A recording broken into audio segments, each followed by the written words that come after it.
You see, I'm the first black lieutenant governor of North Carolina, and I hail from Greensboro, home of the Woolworth sit-ins, an epicenter of the civil rights movement. I grew up poor as the ninth of 10 children in a home marred by alcoholism, but I had a mother who was a strong woman of faith, and she sustained us. She was also a woman who lived through the terribleness of Jim Crow and witnessed firsthand the sacrifices made by those to ensure that black voices would be heard in government. I know right now she is up in heaven smiling as she sees her son here sitting in this committee hearing. But today I'm not here to talk about myself. I'm here to talk about voter discrimination and election integrity. The subject of this hearing is the evolving landscape of voter discrimination, and it certainly has throughout our nation's history. Let me say that I am very proud of the history in this nation of my people. My people were put in the belly of ships, bound in chains, and endured the Middle Passage. My people were whipped, beaten, and sold as property during slavery. During Reconstruction and throughout Jim Crow, black people were intimidated, harassed, and even killed to keep them from having a voice in government.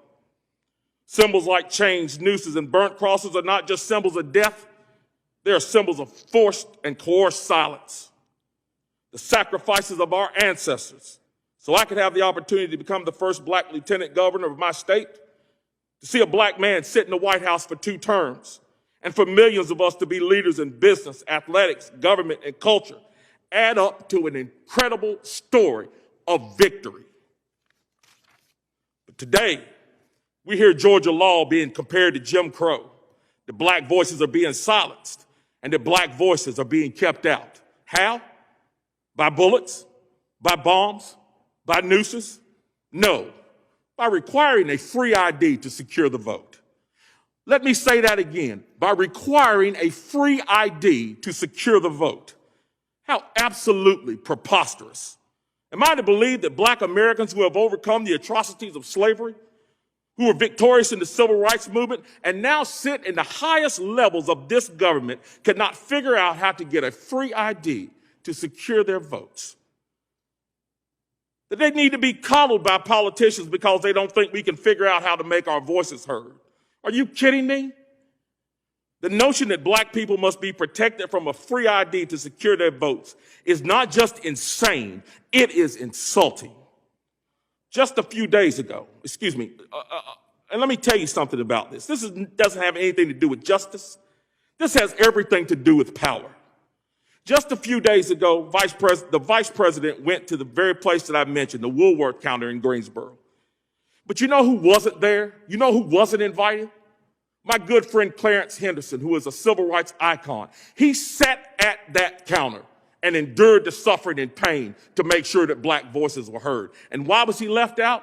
Because he's of a different political persuasion. You might ask why this is so, and I'll tell you plainly. The goal of some individuals in government is not to hear the voices of black Americans at all.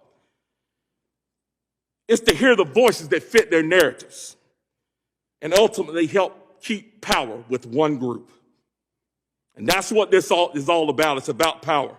Just look at H.R. 1. It's despicable. The entire thing is designed to keep one party in power and ensure they stay there indefinitely. And how do they plan to do that? By taking away the rights of states given by the Constitution to govern their own elections, to mandate a wish list, a partisan wish list that comes down from that federal government.